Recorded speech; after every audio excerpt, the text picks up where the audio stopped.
Now, this year's Royal Christmas is expected to slightly break from tradition as King Charles has decided to expand his guest list, inviting the Queen's children to join in the festivities at Sandringham.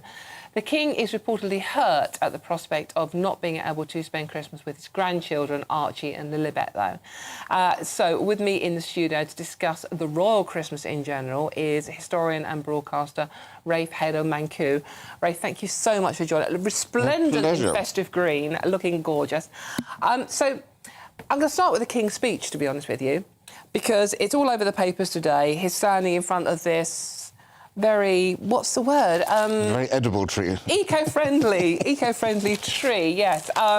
It's got, well, bits of orange hung on it, basically. That's what I mean. So, yeah, so tell us more about what we can expect from the King's speech, which you can watch on GB News at 3 o'clock tomorrow. Yes, do tune in on GB News to watch this. It's the 91st King's speech, every year since 1932, when King George V delivered the first one, televised since 1957 with Her Majesty.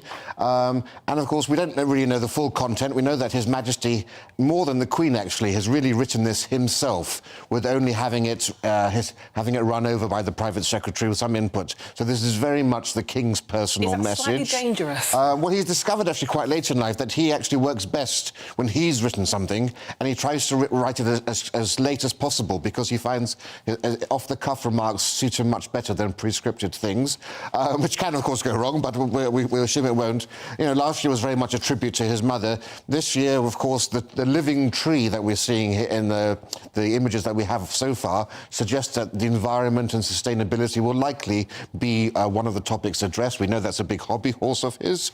And, of course, he'll be delivering it this year from Buckingham Palace rather than from, say, Windsor Castle, with that famous balcony behind him, which I think is a quiet nod to the coronation. And then this was my year, of course. You all remember that balcony scene with me wearing the crown. Here I am your king.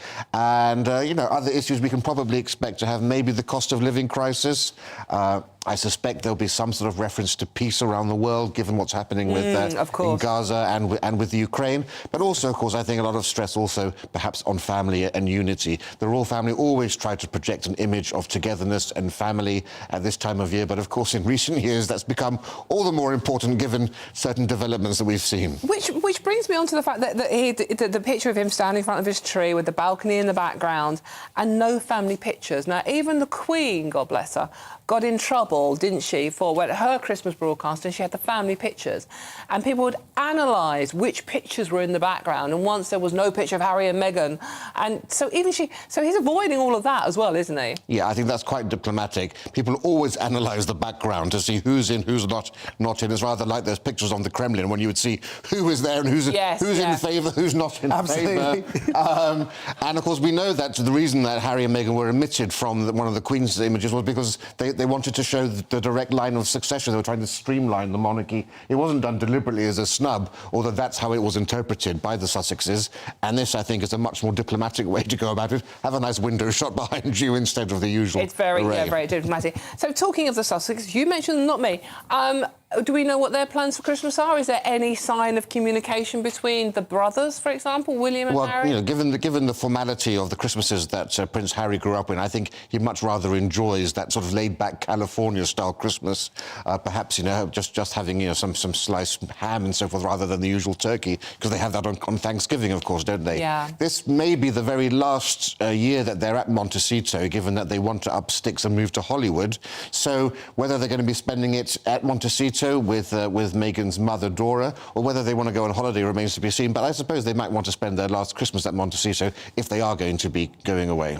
But it is sad that, you know, the King won't be spending any time with Archie and Lilibet. It's sad, but not unexpected, of course. But after the book Endgame by, you know, Harry and Meghan's selfie stick in waiting, Omid Scobie, I think it was all but inevitable that there was no chance of a reconciliation in the short term. But to make up for that, of course, we now have a break with tradition where we have the Queen has invited her children and her grandchildren to attend. So there will be many new young voices there, 8 in total, new people coming to the festivities this year. So there'll certainly be no shortage of young children running around. I would love to get the kids' opinion on this tree, I must admit, because kids like sparkles at Christmas, don't they? And this literally has pine cones and bits of dried orange. I think Buckingham Palace is quite sparkly anyway. Yeah, well, yeah, absolutely, yeah. Thank you.